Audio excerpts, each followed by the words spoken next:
First of all, my name is Darby Mead, and I'm the principal at Vancouver iTech Preparatory. We wanted to take this opportunity to thank Skyview for hosting us here. It's a great opportunity for us to have tremendous guest speakers and an experience that we wouldn't have been able to have in our facility. So thank you to Skyview High School.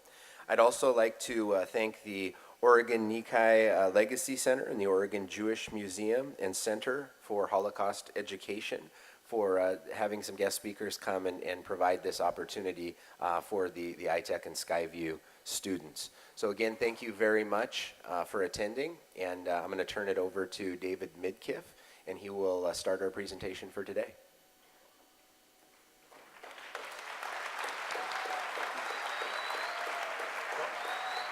All right, so just a little bit of logistical business. We are filming the event today, so please refrain from having your cell phones out or anything like that. Please put those away. We'll make it available to you all afterwards. So if there's anything that you want to catch or rewatch or anything like that, it'll be available afterwards. Towards that end, a couple of really practical things. iTech students, I'm looking at you. Food, drink, all of that, you need to have that away. Skyview, you guys already know this is your home. So as far as phones and cell phones, I'll also ask you, out of respect, one, for yourself and the opportunity that you have today to hear from our speakers, as well as out of respect for our speakers, that you keep those away. So we're ready to get going. I'm going to turn it over to John Zingali to get us started.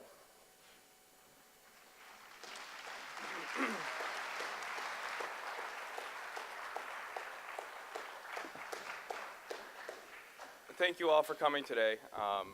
I'm very pleased to have this opportunity to hear our guests speak today.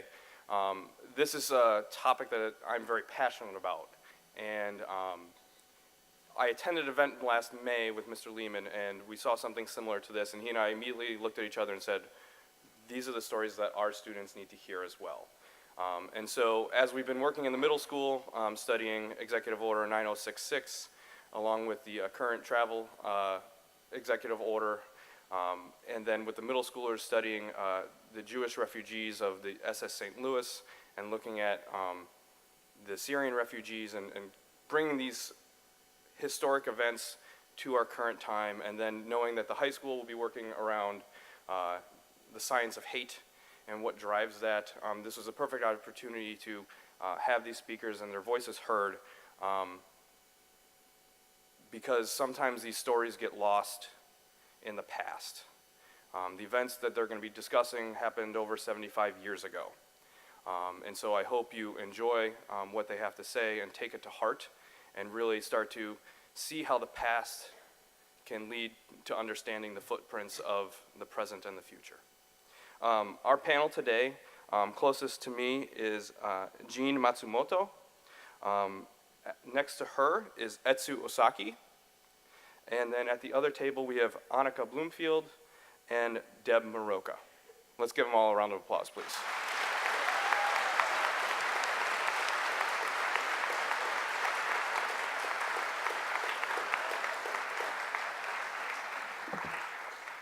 Before we get into the questions that you guys helped generate, I want you to get to know our guest speakers. So we're just going to go down the line here, and they can give 5 minutes, 5 to 6 minutes if they want, go into detail and just introduce themselves so that you get to know them. So anyone can start. So. Oh, okay, I'll start. I'm the youngest of this group. My name is Deb Maroka. I'm a daughter of Elena Hoekster Dresden, and so I tell her story and the story of my family. I'm one of 5 children. I have a twin sister, not identical. We came to the United States in 1958. I didn't know any English, but that was one of the things that my parents said was extremely important if we're going to take advantage of this country, is to learn the language and the culture, do as much as you can to keep your own culture and language, but become an American if you want to take advantage of the American freedoms that we have here. And my mother's still alive at 94. I tell her story, but she no longer can tell the story due to her age.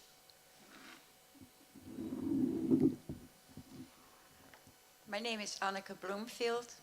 I was born in The Hague, the Netherlands. I was 5 years old when the war started and 10 when it was over. After I turned 20, I came to Canada first and then came to the United States a few years later. And I spoke Dutch, German, and French, but no English. But I survived, and I will get into a little more detail later about how I survived the last year in the war. Hello, my name is Etsu Osaki. In Japanese, it's Osaki. I was born in Fresno, California, and then spent 2 years in Japan. So, like my colleague, when I came to Seattle, I did not know any English. So when I started school, I had to have a friend interpret for me. I was a teacher for 28 years in Oregon. So this is kind of nice to see all you students. So thank you for inviting me today. Hi, I'm Jean Matsumoto. I was born in Portland, Oregon, and I've lived here most of my life. 3 years I spent in Idaho. Were the only, well, I've been to other places too, but since then, but I experienced the whole, what we call the camp experience. And I guess that's it. I'm back and retired now. Oh, I worked up at the medical school for a long time. Now retired. All right, wonderful, thank you.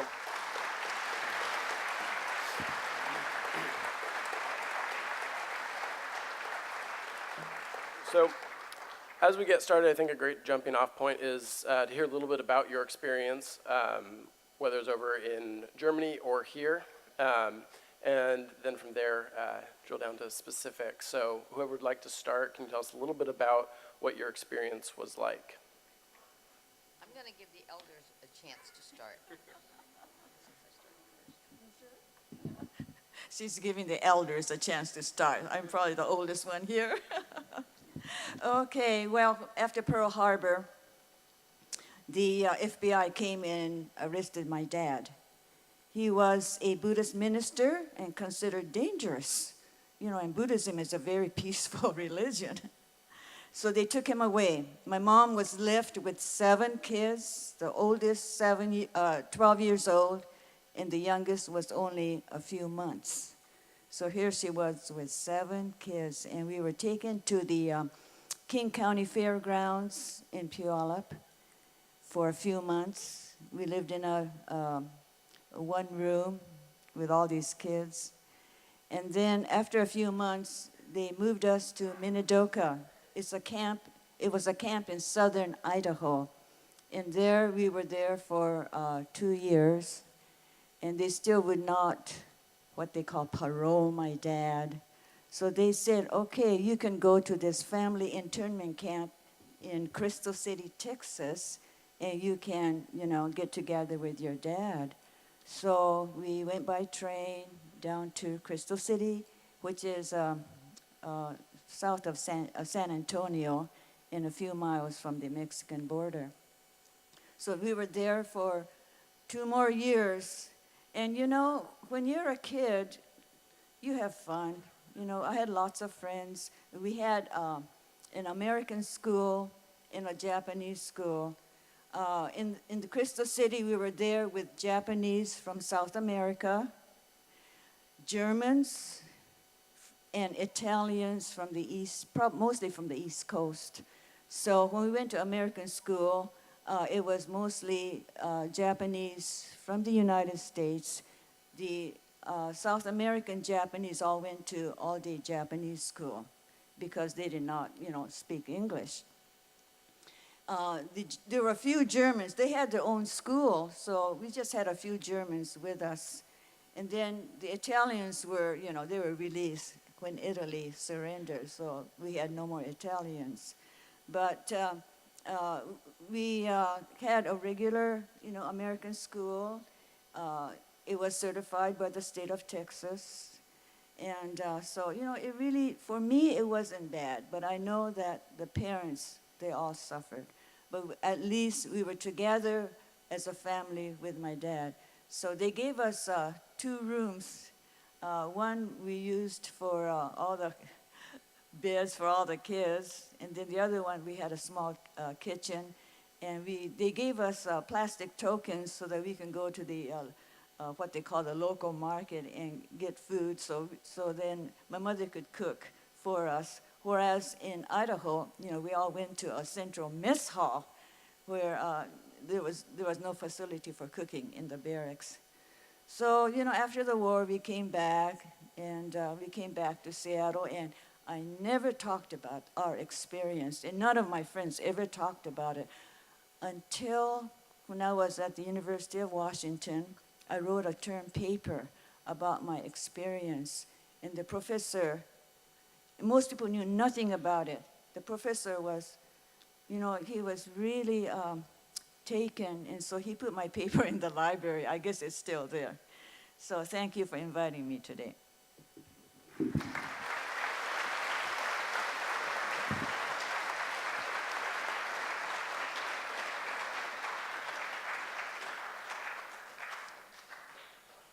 Well, with December 7th and learning about the Japan bombing Pearl Harbor, Portland immediately went into blackout, and a curfew was put on us that we had to stay in after 8 o'clock.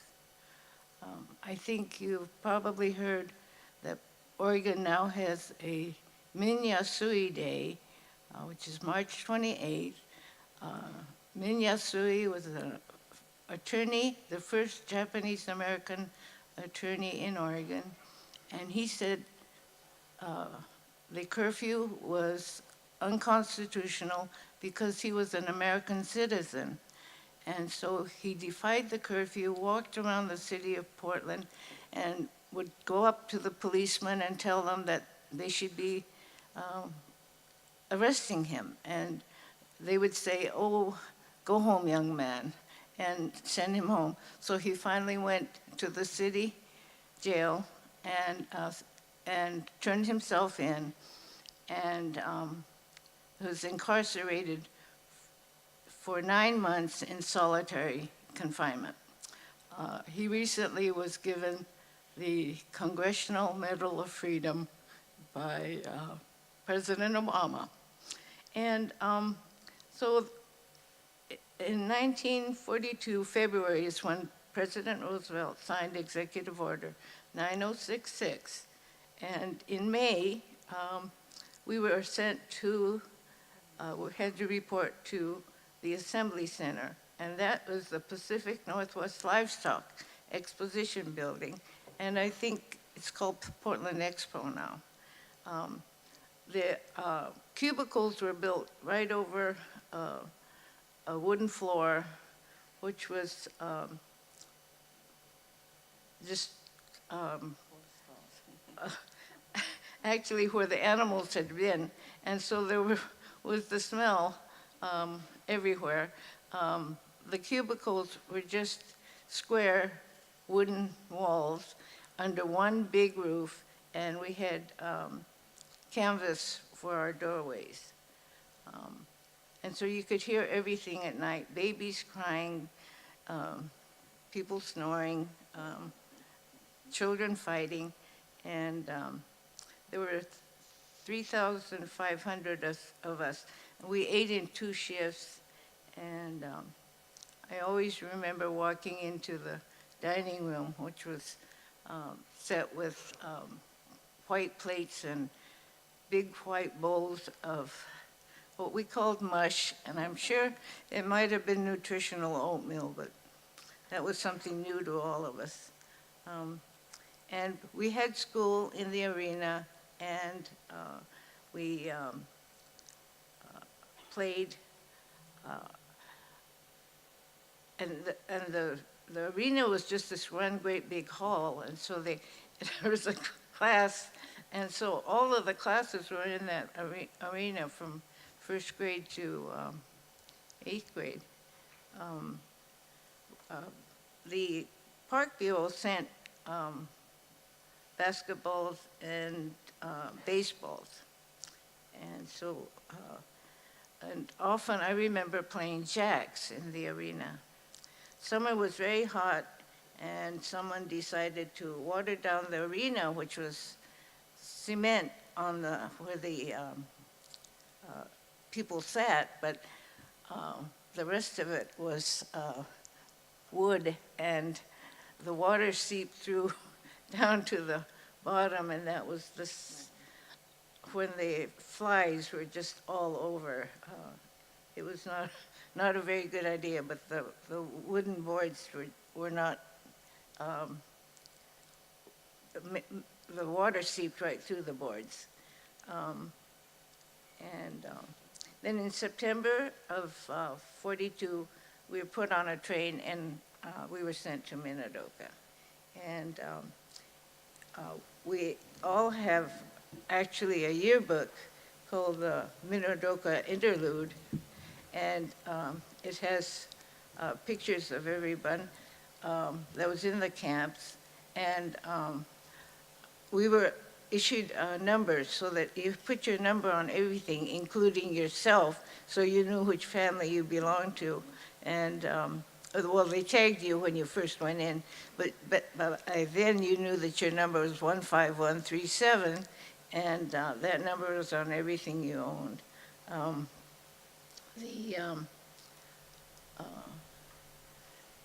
The camp was very organized,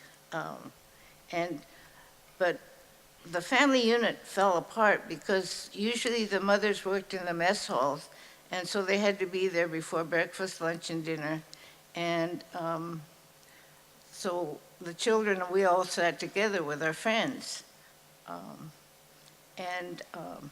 The food was not very good, but eventually they had their own vegetable garden, and there was a pig farm and chicken farm, and they supplied. But most of our meat was mutton, and so I always joke about it, but you cannot make sukiyaki with mutton.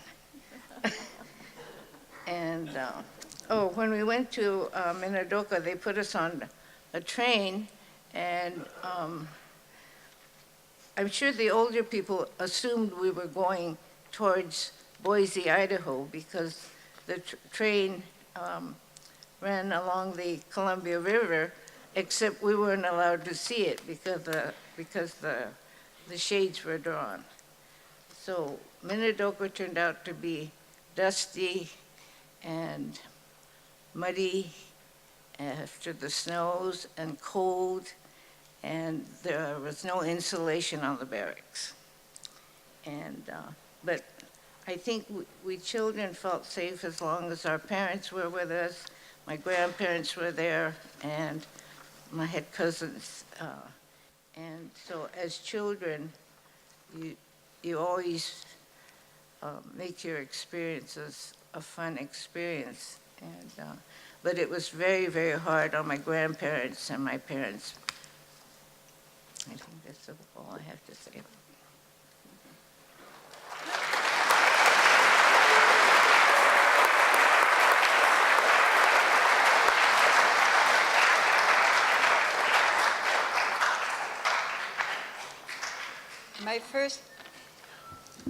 My first question for you was, after the war ended, how did your perception of the world change? Well, I had just turned 10 in 1945 when the Second World War in Europe ended, at least in the Netherlands. And after I had been, my father broke up the family. He put the kids in different places with non-Jewish families. He figured if the SS or anybody, the Germans, would find us, at least he would find one at a time. So the last year, the third time, I had been moved in with another family, which was a terrible experience, by living in a room by myself, locked in, and being out on the street during the day, trying to survive on tulip bulbs and beets and sugar beets and what have you. So now the war is over. What's on my mind? Food. I was starving. So the first thing I will do, where I was at the time, the English came first, and they didn't have anything extra. Then the Canadians came and the bars opened up. I went to the bars and I stood by where the kitchens were every day at dinner time. And then the Americans came, and I'll never forget, one American took me by the hand, set me at the table, got 2 slices of white bread, put butter on it and strawberry jam, and that was the best piece of cake I ever had. I must have been quite a sight, because before I arrived at the last place on the way over there, I'd been bombed, so my coat had holes in it, big holes, and all I had was no electricity, no heat in the room I was at, but I had a basin with cold running water. So I was somehow a little clean, but I must have been a sight. Filthy hair, freckles, holes in my coat, my toes sticking out of my shoes. And then asking an American general or whoever had coffee at one of the coffee shops on the side there for chocolate. And he said, I will give you a piece of chocolate if you can say Freckle Queen. So that was the answer to my first question. And here's Debbie. Oh, you want me to answer your question? Well,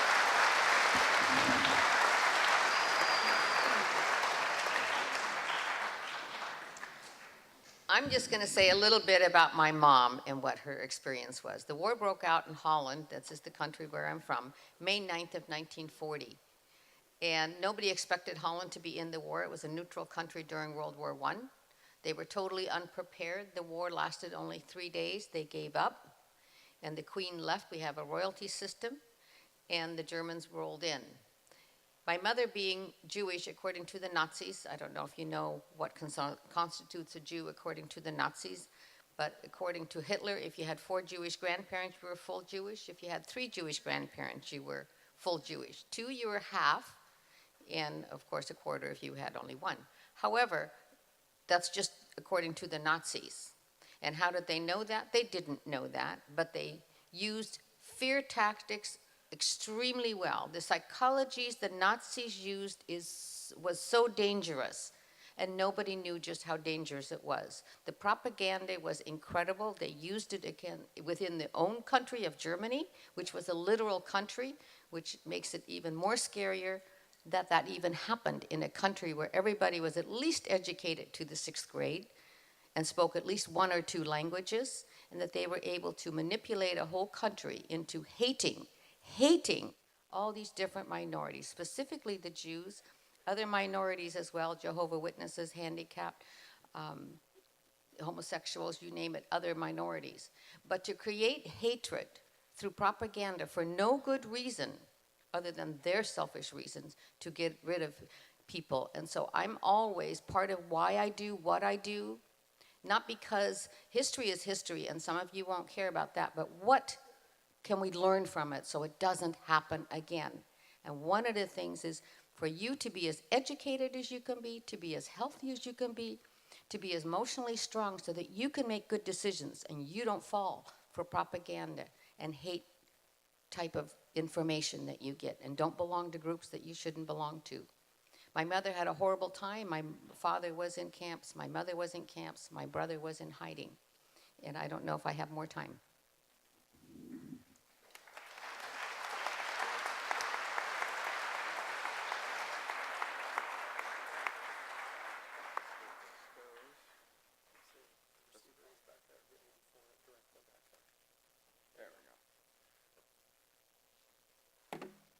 Well, thank you very much for those introductions.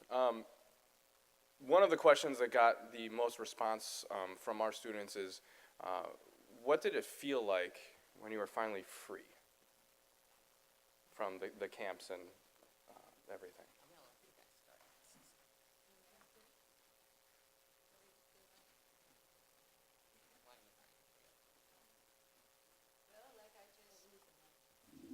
Like I just said, I was out on the street and finding the soldiers to see if there was any food.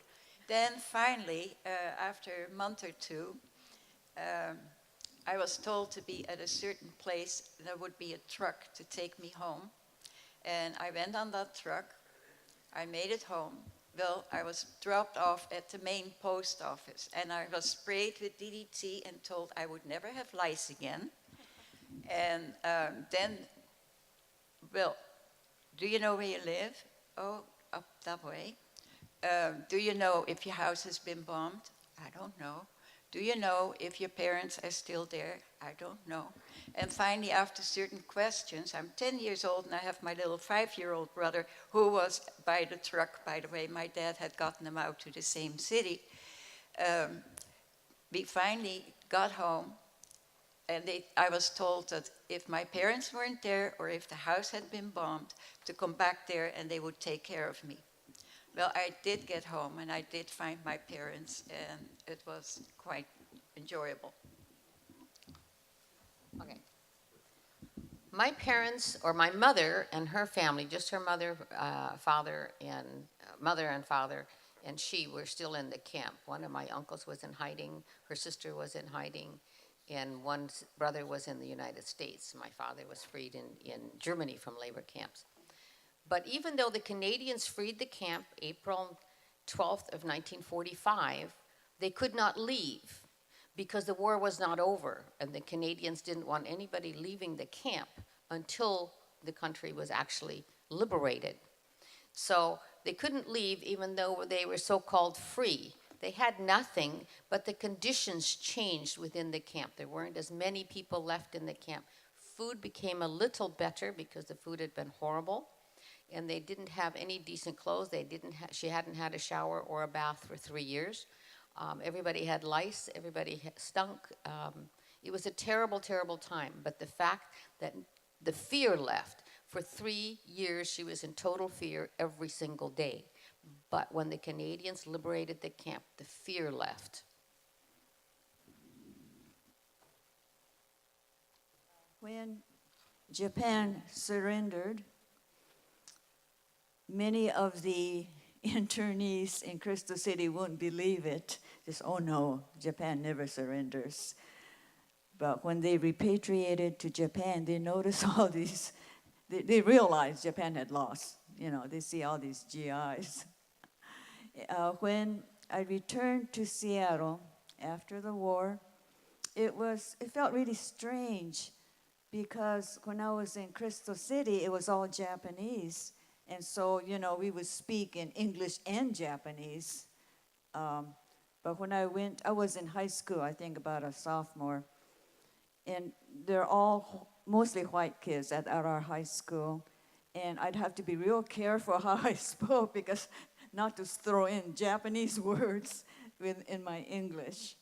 So after a while, I just got used to being with all the other kids in our high school. I too had been with only Japanese because I went to this kindergarten, first grade, second grade, that the nuns at the Sisters of the Holy Names, Merrillhurst College, started for Japanese families. And of course, when you're 3 and 4 years old, we spoke Japanese completely at home with Mom. And Dad always had to speak English because he was managing a hotel, which he leased. And then the school opened in 38 and closed in 42, just as I finished my second grade. And then I went to camp, and they were all my Japanese friends. And I didn't really realize that we had lost our freedom until years later when I realized that before we went to camp, I used to go to the neighborhood grocery store to buy bread and milk. We used to go to the department stores at Christmas time and by ourselves, under the age of the oldest of us being about 9 years old, and 3 or 4 of us used to go to visit all the Santa Clauses in all the department stores. And so we had this freedom, and in those days, of course, it was a lot safer too. And so But I didn't realize until I got out that we were incarcerated, and as a child, you don't feel like until later that you realize you didn't have the freedom to do a lot of things other children do. But then I came back to go to school with Caucasians for the first time, and I went to Shattuck grade school, and my best friend at Shattuck was a tall, blonde, blue-eyed. She towered over me, and she was from Indianapolis, Indiana, and she'd never seen an Asian before. But the one thing is that through grade school at Shattuck and Lincoln High School, I never felt any discrimination. It was the time of the Vanport floods, and they were busing black students from the Vanport area to Lincoln High School. And I don't think there was that much discrimination at high school. They were all invited to join all the major organizations, clubs.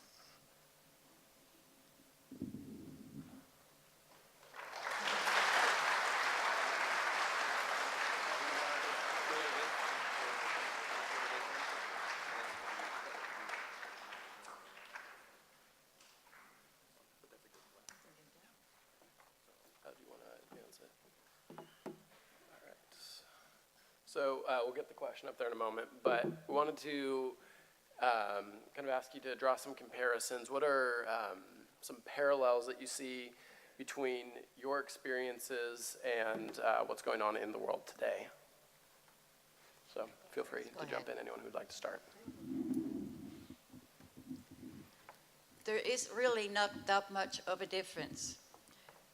You look at Hitler as a dictator, you look at Stalin like a dictator, you look at Syria today as a dictator.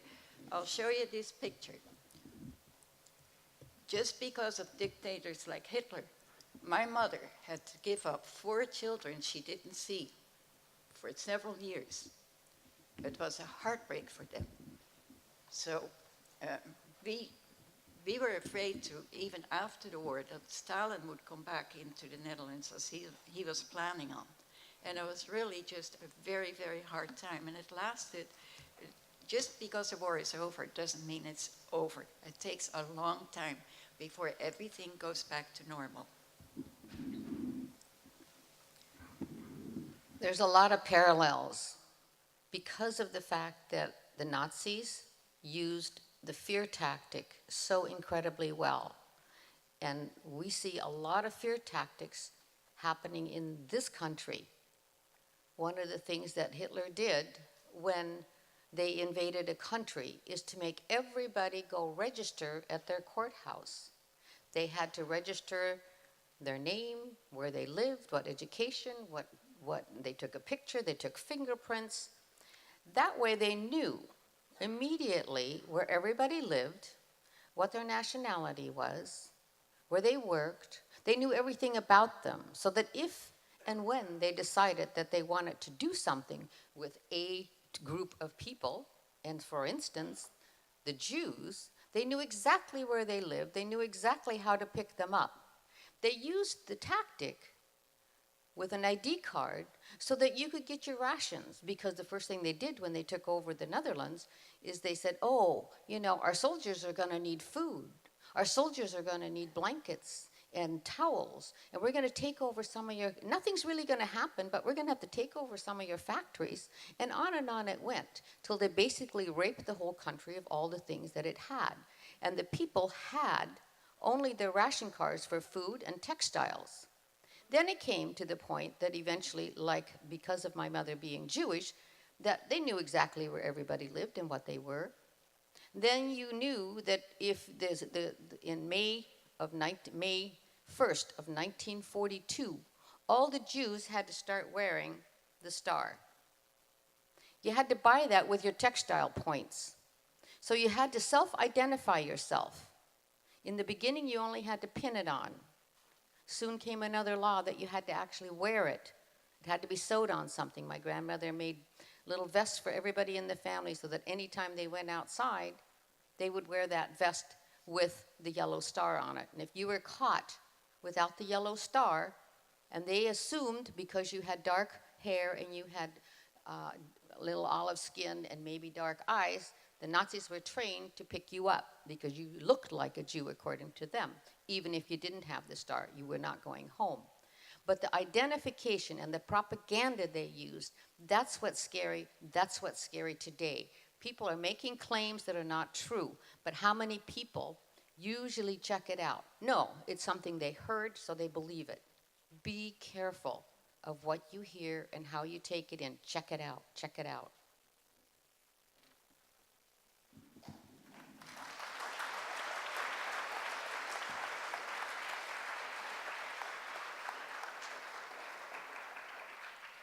Yes, there's certainly a parallel today. This anti-Muslim feeling. In fact, some person said they should round up all the Muslims and put them into a camp, just like they did to us. So we have to be very careful. You know, the Muslim Americans are citizens like us. There's also a more anti-Jewish movement, it seems. Like I saw on the news all the graves that were toppled, the Jewish graves. So, you know, there is a parallel, and we must be very, very careful to remember that, you know, we are all Americans.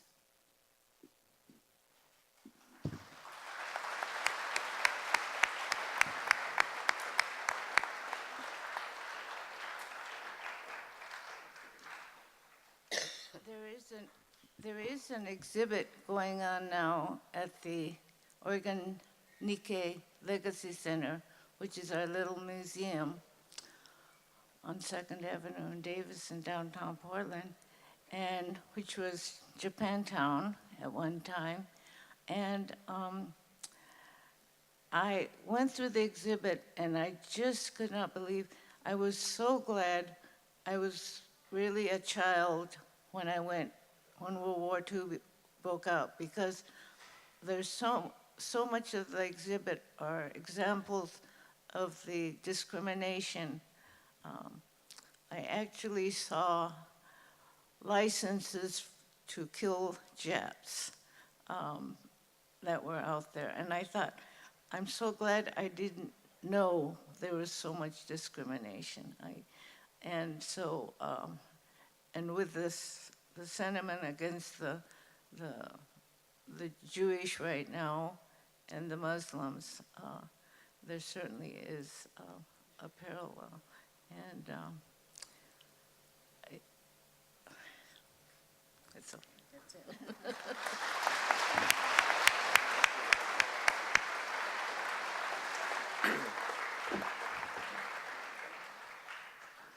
Thank you so much for your informative answers.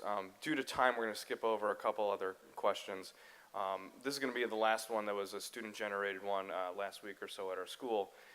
But to the students out there, if you have other questions that you might have for the panel, start thinking about them now. Because in a couple minutes, I'll direct you over to Mr. Wolverton after we've heard the answers here to have your question, share your question with Mr. Wolverton, and then you guys can ask your questions directly to the panel as well. So our last one here, come on. Okay. After going through everything that you guys have been through in your lives, what do you think are the things in life that matter most to you? Well, I can talk last because I'm talking from my mother's perspective. So I want you people who went through it. Go for it. My motto is live each day with gratitude, because life is too short.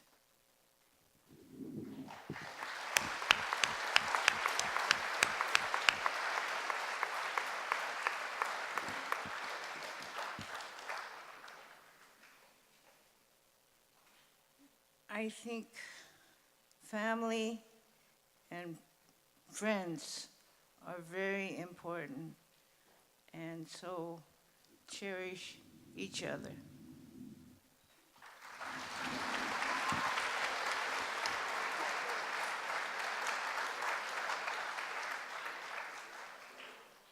Since I had been moved around a lot, and especially later on in the war, I missed a lot of education, and I was very, very hungry at times. So one of the few things that are most important is very good education and very good nutrition. This is still what bothers me when I see on TV what goes on in certain countries. I know that those children have problems, health problems later in life if they don't get that good nutrition, and good education takes a long time to catch up on. I know for a fact.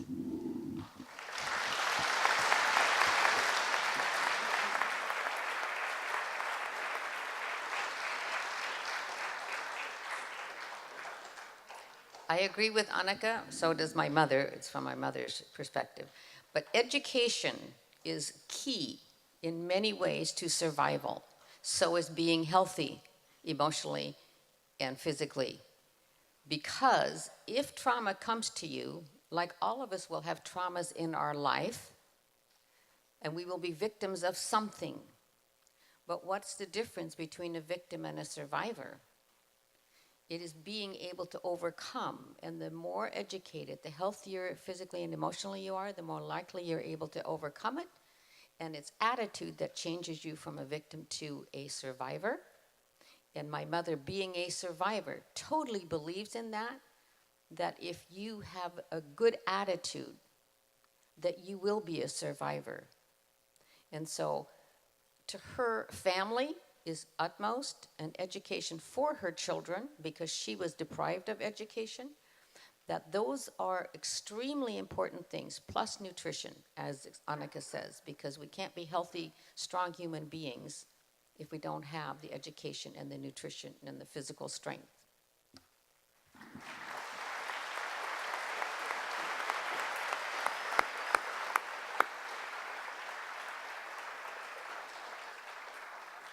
All right, so we want to open up this time for Q&A. A couple of quick process notes. What we're going to do is we've got the mic down here. If you are interested in asking a question, I'll ask you guys to form a line on this aisle. If you are standing, or if you're currently sitting over here and you would like to join the line, please circle around the back to minimize distractions. So if you would like to ask a question, you're welcome to form a line right here, and we'll get started as soon as we have our first person up.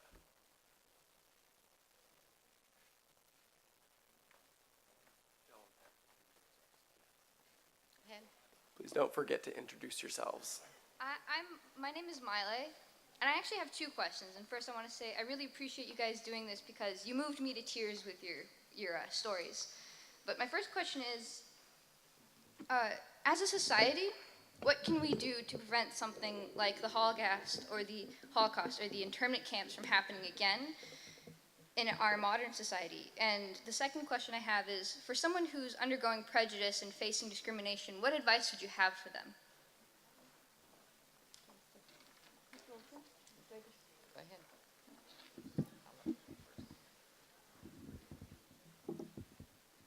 I would think rather than protest in a nasty way, I think you should make it a point, yes, but do it in a nice way, and first check out what you are protesting against. Make sure you got the right education, the right information before you do anything like that. And please, everybody understand that we're all different and look at it from another point of view. Can you repeat that question just one more time? Oh, that wasn't me. Huh? That wasn't me. It wasn't from me. I had two questions. The first was, like, what can we as a society do to prevent the sorts of things you guys experienced from happening again?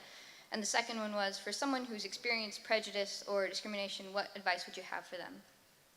Okay, with regards to doing something, For one, don't be a bystander. Now that you've heard stories and you know what prejudice is all about, don't be a bystander.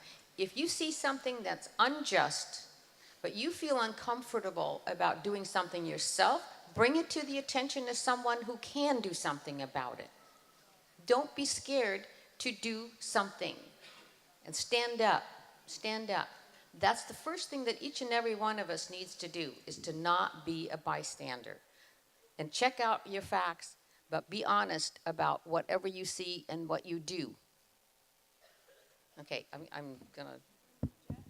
Americans returned to wherever they went after the camps. We were told to be quiet and not speak out. And a lot of the older people didn't want to even bring up the subject of Japan and World War II because they were afraid the discrimination and everything that goes with it would come up. So we were known as the silent majority, or the silent people. And right now, the young people are speaking up, and there is a poster right now of Executive Order 9066 that says, "Never again."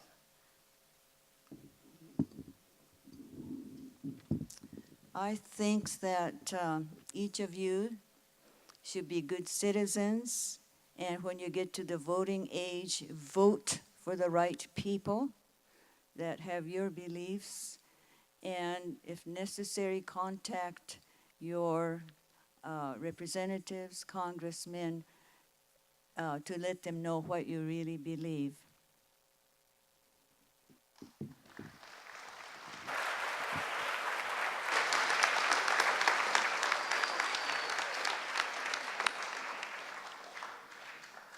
My name's Jazz, and my question is, have any of you suffered from something like PTSD, and if so, were you made fun of or looked at differently from it?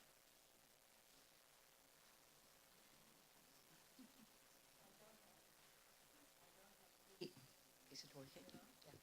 PTSD, but I do have a hang-up if it comes to throwing out food. I cannot handle it. I'm going to speak to that with regards to my mom. My mom has PTSD. After the war, she didn't have the PTSD, but she does now. Way more, because right after the war, everybody started to make a new life.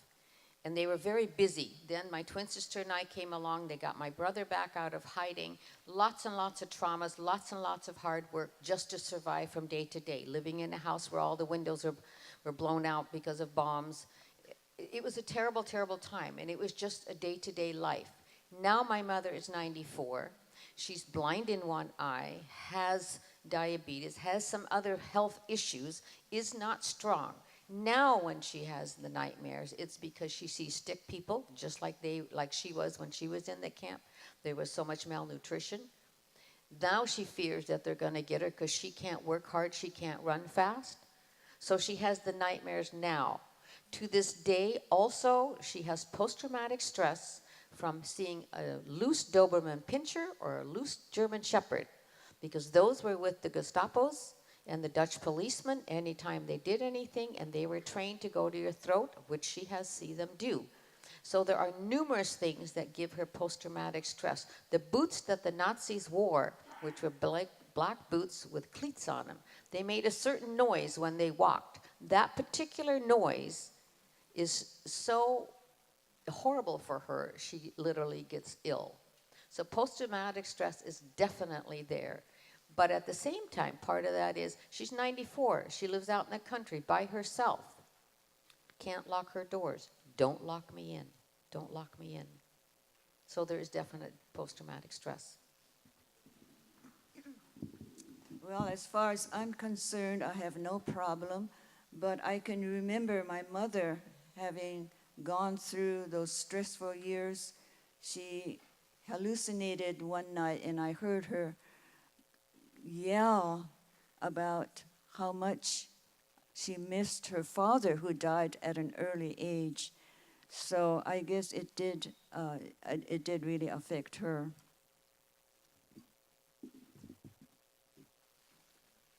I was told that all of us who were in a camp had some psychological effect carry a psychological effect from having been in the camps. And I always thought, oh, not me. It was just, a pretty much strange childhood, but it was still a childhood. And then a student, a third grade student, asked me what was the worst experience. And I said the worst experience must have been the public toilets and the showers, because I could not remember one thing about what that whole situation was about. I know there was a public, a shower that had no stalls, a toilet that had no stalls. That's what they tell me. But unless somebody draws me a picture of it, and I figure, well, maybe that was a psychological scar.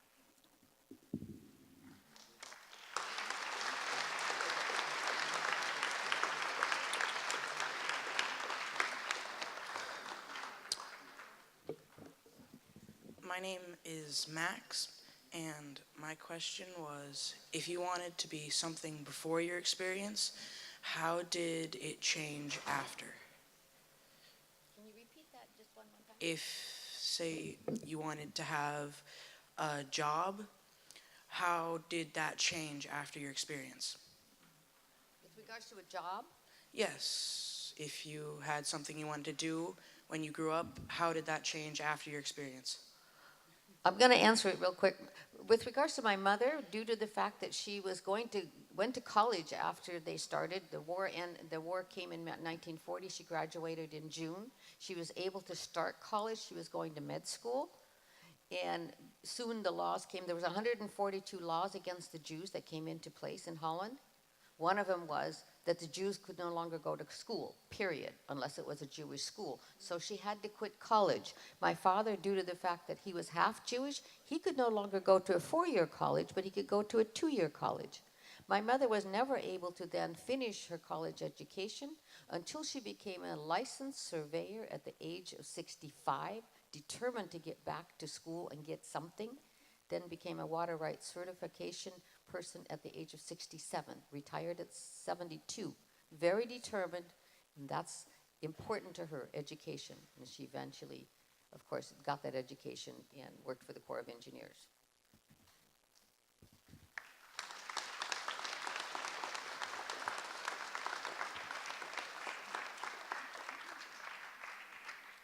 As I told you, due to missing a lot of education, I became a sales clerk at the age of 18. And then after that, I took course after course after course. I came to Canada. I stopped for a little while, came to the United States, did the same thing. Worked here, went to school there, until I finally became a records manager in law firm and kept the court calendars, which was quite a job.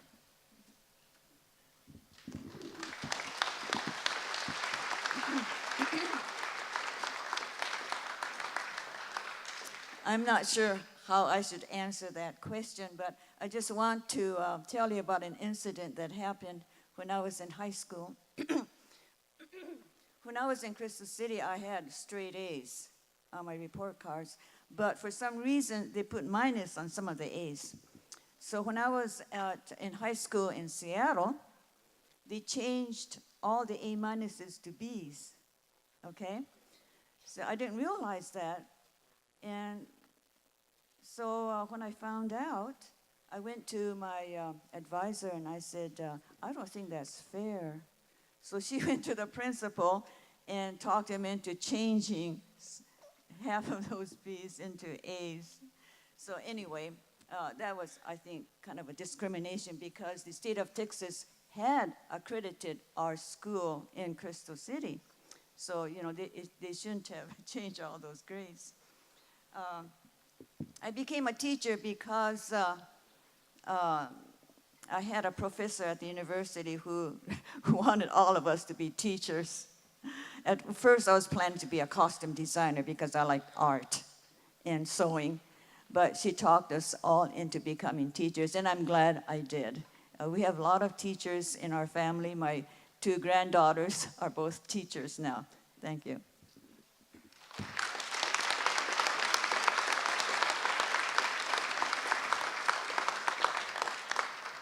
I don't think that I had any goal or plan for my future. I just sort of fell into it and was very lucky to go into the medical field. And so I worked up at OHSU and did both research and administrative stuff. Thank you.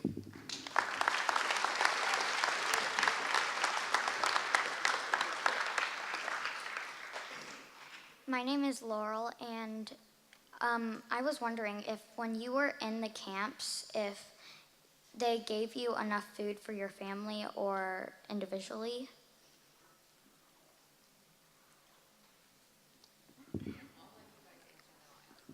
Well, at Minidoka, there was always enough food, and I think we almost had rice every night for dinner.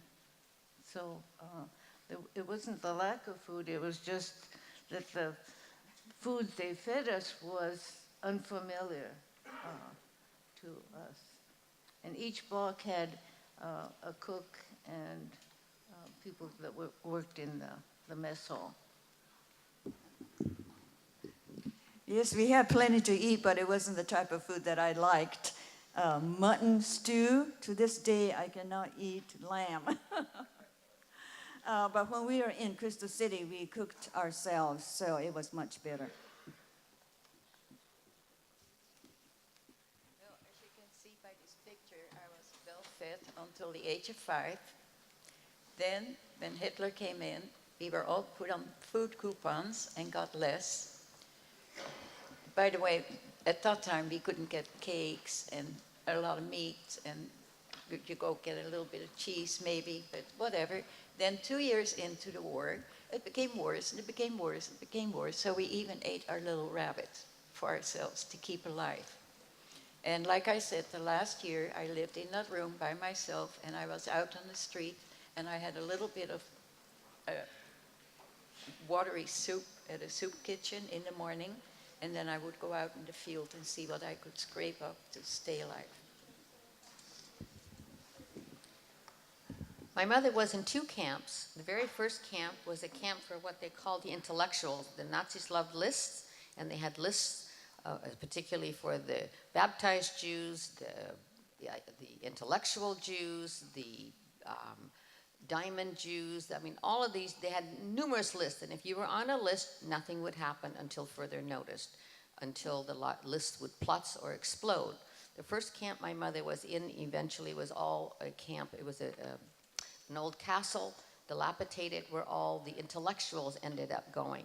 That camp, they didn't have to work, but they brought in food that you had to fix, so they had to fend for themselves. There was not enough food, but it was the beginning of bad food. Then they were moved to Westerbork, which was a refugee camp originally built by the Dutch for the Jewish refugees that came from Germany before Holland was occupied. Once Holland was occupied by the Nazis, they took over that camp and made it a transport camp. From there, 63 trains with 2,000 people on board left to Auschwitz and were all basically gassed. So were my great-grandparents. However, with regards to the question of food, the food in the camp that was Westerbork was horrible. It came from a central kitchen. It was something that looked a little bit like a soup with some stuff floating in it, rotten potatoes, rotten this, rotten that, a little bit of fat. And they did have 1 piece of bread in the mornings. They had something that looked like coffee, which was not coffee.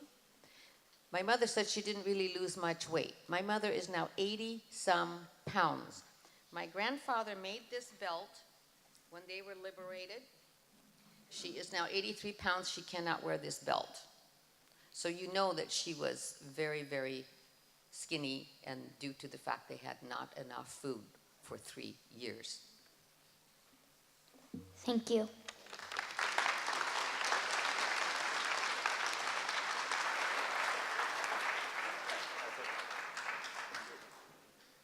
So I want to thank our panel here.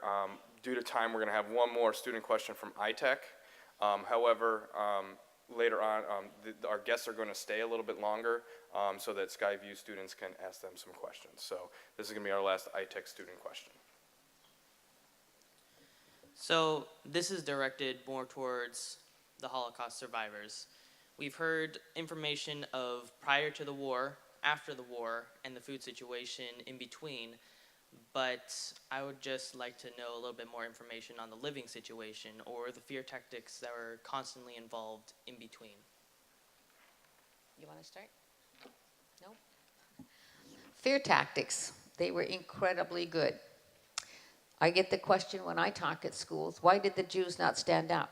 Why didn't they stand up more? The psychology that the Nazis used was incredibly smart. One of the ones was, and this is the one, there was numerous ones, but this is another one.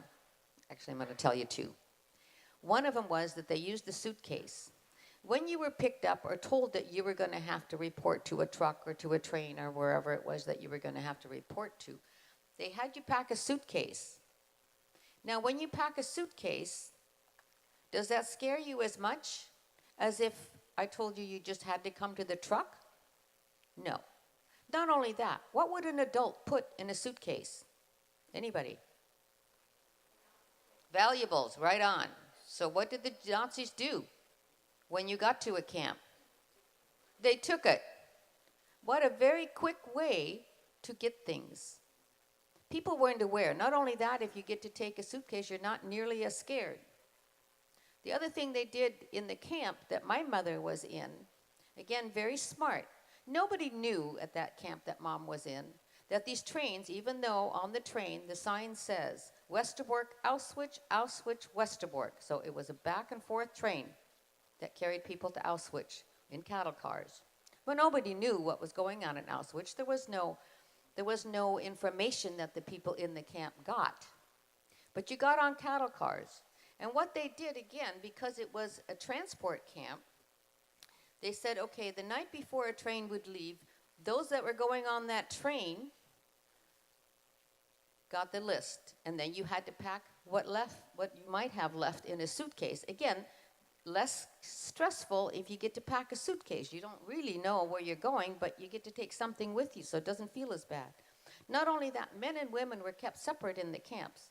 But when they got to go on the train, typically, not always, but typically, they would put the family back together. Again, less scary if husband and wife and the children get to go on the train together. It's less scary. Not only that, the rest of the camp doesn't feel as worried about it, because if it was a train leaving with just the men and the boys 14 and up, the rest of the camp would think, what's going on with that? Or if it was just the women and children that had to go on a train. So again, psychologically, they were smart. Now, here's a scene. Here's a mom with a little one in her. It's hard for me not to do this without actually doing it. So here's a scene. Here's a woman. She's got a little one on her hip. She's got a suitcase in the other hand. She's got two little girls behind her and her husband behind her. They're all carrying little satchels or suitcases. She's trying to get into this cattle car, trying to get on and balancing the suitcase and the child. And this Nazi, Gestapo standing there, takes his gun butt, rams it up her butt. Her husband, who typically has not much contact because he's working every day and she's watching the kids, they're not in the same barrack, he couldn't help himself and he said, "Don't you do that to my wife." So what happens? I'm sorry? No. They shoot one of the little girls. Just like you. 1,800 people on that platform. Not a word, not a sound. That's the psychology. That's smart psychology. The man would not have minded dying for his children, but that's smart and dangerous psychology.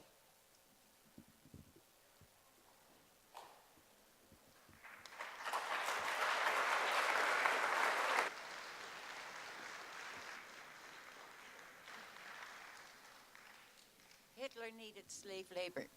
He had already rounded up practically all the Jews, at least the ones they could find. So what Hitler decided was they would block off the whole street on both ends. And then they would come in and they would have, if they already had a few Jews or people, males between the ages 16 and 40, if they already had a few, they would put them in the middle of the street with a soldier and a gun. And then they would start house to house to house to house. The first time that happened to me, I think I was 8 years old. He went up to the attic and they started going through the house, went into my bedroom. I had nightmares for years. Not only did they look for young males and Jews, but they took radios. They didn't want to have us any connection with anybody. If they saw any jewelry, they would take the jewelry. We had no more newspapers. If we needed any kind of news, we would have to have it through secret ways. If somebody somewhere could get a little connection and hear some news. And at one time, for instance, the man across the street from us, he was a salesman and he was home because there was nothing there to sell. And as the soldier came to our house, they came to the salesman's house. And the man said, you know, you guys work so hard. Why don't you come in and have a cup of coffee? Take a little break. And your buddy from across there, let him come in too. Relax a little bit. So he was entertaining those two German soldiers with coffee. My mom was furious. I hardly have any food to feed my children. And this guy is giving those soldiers coffee? Well, they finally came out and the soldier looked at his watch and he said, we've been here long enough. Let's just finish it some other time. So they left.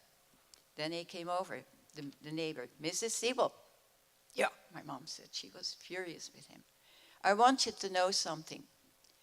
Just because I gave those soldiers my last coffee, do you know that 3 doors down from you, Mrs. Siebel, there were 6 guys hiding in the chicken coop and one of them was my son?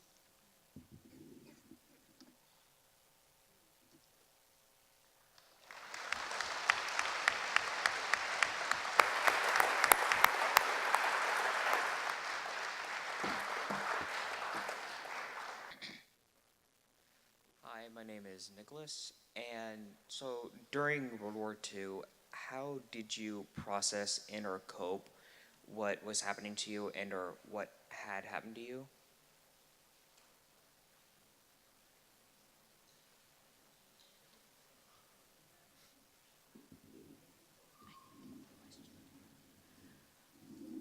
To make it very short, it's survival.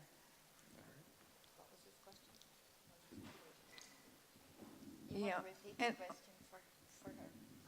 I was just going to say, as children, knowing that you're living in this barrack with one light bulb in the center, no insulation, a pot-bellied stove that you had to gather your coal, and the life was so hard for our parents, but you really, I know it was hot, I know it was cold, I know, but 3 years really just goes by with just being a kid, I think. So I really don't know what I was hoping for. We just were sort of accepting what was happening to us, and our parents never really fought against it or talked about how terrible it was. I think this Japanese thing about persevering through hardships without complaining. Can you repeat the question? Just what? Yes, again. So during World War II, how did you cope and or process what was happening to you and or what did happen to you? I think as children, we almost had a good time in camp. I have a friend that says he won't speak about camp because he has such a good time. But it's our parents and our grandparents that suffered. They lost money, they lost their business. People that had real good farms, they lost them. In a few instances, a good neighbor would take care of their property. But as a whole, they lost a lot of money. And I'm told that each of us was given $25 to start our lives over again. Each family? Oh, I thought it each one. Oh, you already did.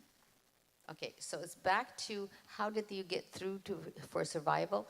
For my mother, what she says with regards to survival when she was in the camps is because my brother was already in hiding. He was 3 months old when she gave him up and put him in hiding. So she had something to live for. And her parents were in the same camp. She had my father, who they were not married because if they would have married before my brother was born, my father would have been full Jewish according to the Nazis, so they did not marry. My brother, luckily, was blonde and blue-eyed, which the Nazis didn't think was a Jew. And so he was put in hiding by people who were non-Jewish. And my mother felt very strongly about wanting to have him back. So for her, survival was a huge thing. As far as my father was concerned, he was in labor camps. So she hung on to wanting to survive. One of the things she said that in the camp that was super important, because it was such a horrible, horrible place, there wasn't enough food, they had metal bunks with no mattresses, there was no blankets, they had straw sleeping bags. I mean, there was straw in a bag. That's what you slept on. They had fleas. They had lice. They had no feminine hygiene. There was no decent clothes. They never had a shower. There was only an outhouse for 10 people at a time. They worked 12 hours a day. There was total fear every single day. You didn't know when you were going to be on a train or not on a train. Fear was a constant. And so what you had to do, one of the things about survival is you have to have humor. She said they laughed more in the camp than any other time in her life due to if you cried, she said, I would feel vulnerable. So I would never allow myself to cry. But we would make fun of the Nazis all the time, especially Hitler. All right, thank you.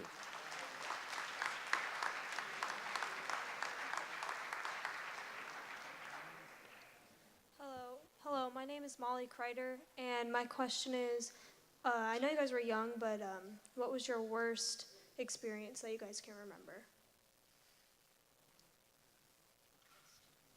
Would you repeat that question? Although you guys were young, what was the worst experience that you guys can remember?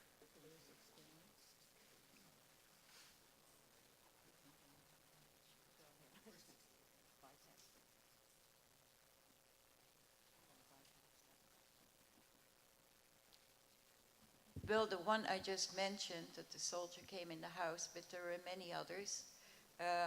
My dad, for instance, was in the underground, and his newspapers that needed to go around every so often were about this size because we had no more paper and pens or anything like that. In school, we only had our teachers and the books the school had because we had no anything to work with until the V2 fell on top of that, and then we had no more school either. And but anyway, coming back to the newspapers, he would put one in this stocking and one in this stocking, and he'd say, I want you to deliver that to Mrs. Jones, ring the bell, put it in the mailbox, and run. And then Mrs. Smith, and then come home. Well, the third or fourth time I did this, he said, Hitler has changed rules again. It was always changing rules. One day we had gas, next day for cooking, next day we didn't. One day we had electricity, no more of that. But anyway, he told me to come home right away because anybody after 8 o'clock is going to be shot. So I delivered the newspapers on both places, and I had to go home underneath an underpass. And as I looked, there were 2 soldiers and 2 males. And they got shot. They were thrown up against the wall and shot. And I did not dare go by there. I was 8.5, going on 9. I didn't dare. So I took another way home. and it was longer. So I started running. Remember, Daddy said have to be home at 8 o'clock. And then I had to go by a school what had been made into German barracks, where the guards were standing outside with their bayonets and their big helmets, which looked just like the soldier what came into my bedroom. As a little girl, that was so scary. That hung with me for a long, long time. For my mother, I can only think of a few. I mean, there's many times that there were horrible experiences, but one of them was due to the fact that she and her work crew, because every day they had a work crew that she had to go on the appel field and they pick you out for a crew. And the crew that she was on the day before had to unload a train load of wonderful bread. And she decided that probably the Nazis didn't know exactly how many loaves were in that train load or that car. So she decided that maybe she could take a few. So she took one and put it behind the wheel of the train car. And she did that like 4 times. So she had 4 loaves of bread. But because of the fact that, of course, she couldn't take them with, so she had to do that after when it was dark. And she went back and got the loaves from behind the train wheel cars, the train wheels, and carried the 4 loaves back to the barracks. Because you're starving, you're not eating all of that at once. You save things. So she shared 2 loaves and had 2 loaves left. Well, the next morning on the appel field, again, you have to report for your duty for the day. They called up the crew that unloaded the train load of bread. And they said there was bread stolen. Whoever stole the bread has to come forward. Well, Mom figured she probably wasn't the only one who stole bread. But then they threatened that if the people didn't come forward, or whoever did it didn't come forward, that they would punish the whole crew. So she's tinier than I am. She's like 4'10" and only 80-some pounds, and I'm sure she was about that then. She, just wandered up there and said, I did it. And they said they were really nasty. And the way my mom heard the German language was always nasty and loud. So Schnell, bring the bread back, whatever you have. So she still had 2 loaves, and she brought 2 loaves back. And her punishment that particular time was, this was not a death camp, but they had a crematorium for one person because people died either trying to go to the fence or they died in the hospital because there was a hospital because it was originally for Jewish refugees from Germany. She had to burn a body that night in the crematorium by herself. And so she was in there, and she said, you know that the body in that crematorium thing, which looks like a front washing machine, front load washing machine with a nice window in it. She said, you see the person in there, and they're going to be burnt, and they still move because of the heat makes the bodies move. She said it was the most scary thing that she ever saw because she was by herself. You can't talk to anybody, and this is happening in front of you. And so it was, and at night, because she still had to work the next morning. So she said it was a really scary, lonely, terrible time. The crazy part is that the Nazis did really bizarre things, because in the morning, she got a shot of gin. Gin is a very Dutch liqueur that everybody in Holland supposedly likes, but my mother didn't drink. So she got this shot of gin. She put it in her mouth, and she walked all the way back to the barracks and then mouthed it to my grandfather. And that was the nice part of that particular event.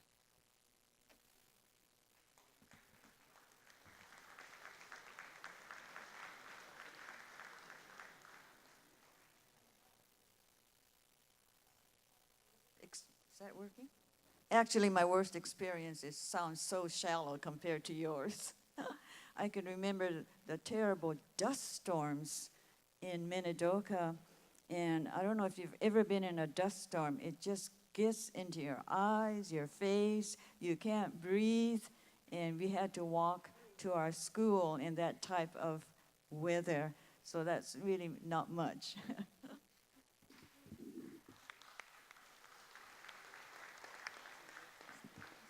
Thank you. I guess seeing ice inside your apartment, the windows would be, I heard it went down to, in Idaho, to 20 degrees below zero sometimes. So, but that's what they tell me, but I don't remember experiencing it, but it must have been very, very cold, especially for my grandparents.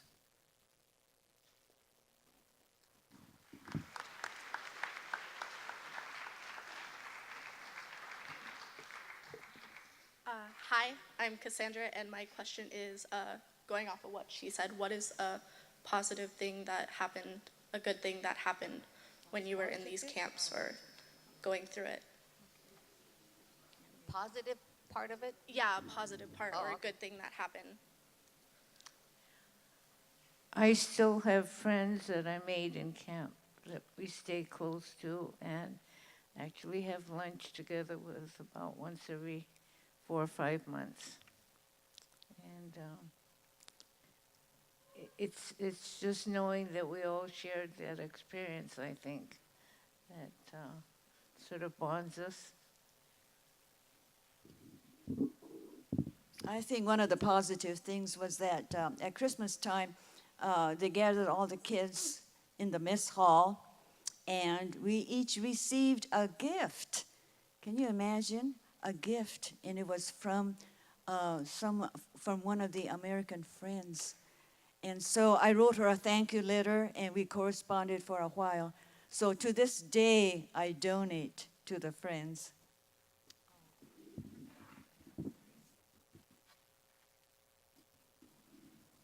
One of the positive things was that, like I said, I was quote unquote boarded out 3 times, and that there were such good people. At least the first 2 were very, very good to me for whatever reason. The first one, they couldn't keep me because it was too dangerous for them to hide me. And the second one were so good to me that I couldn't handle the food because I'd been starving for quite a while. So I had to go back home. I got so homesick and so sick. And the third one I won't go into, but there were at least a lot of good Dutch people that took care of us. My mother thinks that one of the most positive things that happened, not so much that she was in the camp, although there were some things that happened there too, but the fact that there was an awesome non-Jewish family that took my brother when he was only 3 months old and risked their lives for his sake. The lady worked for the underground on top of the fact that they were hiding my brother. It was a wonderful family. It took almost 60 years for my mother to get her and her family recognized as the people, the righteous among the nations, which is very difficult to do, to identify non-Jewish people who helped Jews. And Yad Vashem is a museum in Israel that identifies people who helped Jews. But to prove that, you had to do something, because Yad Vashem doesn't just hand out that certificate to people just because. So she had to prove that this woman and her family hid my brother. And how do you do that? Because it was a secret. And a secret, how do you come back to that? Well, how she was able to do that is that my brother was registered in the courthouse of the little city that the people lived in that hid him by the name of my father's last name. My father's last name is a Dutch name. My mother's name is Dresden, which sounds like a Jewish name. So when my brother was born, he did not get my mother's maiden name, which normally a child that's from an unwed mother would have the mother's maiden name. But they gave my father's maiden name, so he had a very Dutch name. So these people were recognized about 15 years ago. The lady who was his mom had already died, but in the meantime, her daughter and granddaughter were there in Holland with my brother to receive this honor for her mother and her grandparents. So that was a real positive thing.